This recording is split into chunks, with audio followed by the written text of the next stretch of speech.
हर रोज एक गांव के लोग यहाँ आकर अपना समर्थन व्यक्त करते हैं, धरना देते हैं, ज्ञापन देते हैं। तो आज इसी कड़ी में बड़वल गांव के पधारे हुए हमारे किसान भाइयों, पंचायत के सभी साथियों, मैं सबसे पहले तो संघर्ष समिति को बहुत बहुत धन्यवाद देना चाहूँगा कि उन्होंने इस संघर्ष का बहुत जोरदार बीड़ा उठाया और जिस तरह का उत्साह आप सब लोगों में लग रहा है, मैं समझता हूँ कि सरकार को झुकना पड़ेगा। और जिस तरह से आपने ये भी तय किया कि जब तक जिला नहीं बनेगा तब तक यहाँ धरना प्रदर्शन चलता रहेगा। ये राजस्थान में ऐसा पहली बार हो रहा है कि इस तरह का धरना दूसरे जिले भी खत्म हुए तो वहाँ तो 1-2 दिन दिया और तो वापस उन्होंने अपना धरना समाप्त कर दिया। तो ये एक बहुत ही अच्छा प्रयास है और जब तक हम ये बातें करते रहेंगे, देवजी पटेल कल भाषण दे रहे थे कि जिला वापस आएगा तो गया क्यों। मदन दिलावा जो खुद कमेटी के चेयरमैन, जैसा आपने बताया कि ये इस तरह से पहले जब भी बनेगा समीक्षा होगी तो भाई खत्म ही क्यों किया। ये सब गुमराह करने की बातें हैं। आप लोगों को भारतीय जनता हिंदू सिंह जी बता रहे थे कि एक वक्ता बता रहे थे कि भारतीय जनता पार्टी के जिला अध्यक्ष बोल रहे थे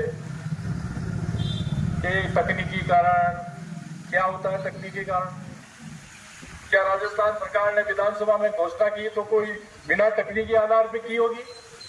ऐसा नहीं है। बहुत सोच विचार करके सारे फैसले लिए जाते हैं। साचौर 230 किलोमीटर 250 किलोमीटर दूर से आदमी जालोर जाएगा आएगा, कितना समय खराब होता है। एक तरफ तो हम बात करते हैं कि प्रशासनिक सुविधाओं का लाभ हमें घर बैठे मिले और एक तरफ आप किसी आदमी को 230 किलोमीटर भेजते हैं। मैं समझता हूँ कि ये पूरी तरह से साचौर क्षेत्र के लिए अन्याय की बात है। मैं आप सब लोगों को बहुत बहुत धन्यवाद देता हूँ कि आप सब लोग इस संघर्ष में आप खड़े रहें और जब तक जिला हो आप इनकी बातों में मत आए।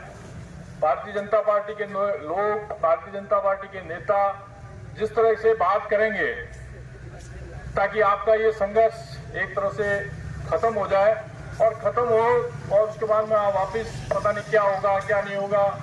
मैं समझता हूँ कि संघर्ष को जारी रखना चाहिए। जिस तरह से ये तो जिले खत्म कर दिए पहले, अब हमारे आपने देखा होगा कल परसों मेडिकल कॉलेज को भी खत्म कर दिया, स्कूलें खत्म कर रहे हैं, अस्पताल खत्म कर रहे हैं। मैं समझता हूँ कि ये कोई खत्म करने वाली सरकार है क्या? अब ये पर्ची कहाँ से आती है? सरकार मुख्यमंत्री पर्ची से बना, अब वो पर्ची पता नहीं कौन से दिल्ली से आती है या फिर और कहीं से आती है। मैं नहीं समझता कि सरकार चल भी रही है, कौन कर रहा है, क्या हो रहा है। सब लोगों में एक मतलब उस तरह का वातावरण बना हुआ है कि सरकार है या नहीं है।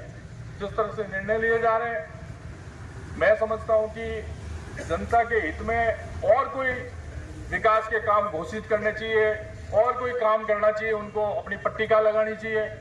ये क्यों मतलब समझ में नहीं आ रहा है कि ये ऐसी सरकार क्यों कर रही है। मैं आप सब लोगों का संघर्ष के लिए बहुत बहुत धन्यवाद देता हूँ और मैं उम्मीद करता हूँ कि आप सब लोग इस संघर्ष में हमेशा साथ खड़े रहेंगे और आने वाले समय में जैसा सुखराम जी ने और संघर्ष समिति ने बताया कि कंटिन्यूसली धरना जारी रहेगा, तो जारी रखना है। बिना जारी रखे ये मानने वाले नहीं है और ये मानने वाले है नहीं, ये गुमराह करने के लिए आएंगे, कई आश्वासन देंगे, कई तरह की बातें, हमें इनकी बातों में नहीं आना है। तो आप सब लोगों का बहुत बहुत धन्यवाद और आप इतनी तादाद में यहाँ पधारे। उम्मीद करता हूँ कि आपका ये संघर्ष हमें जीत की ओर ले जाएगा। धन्यवाद। जय हिंद।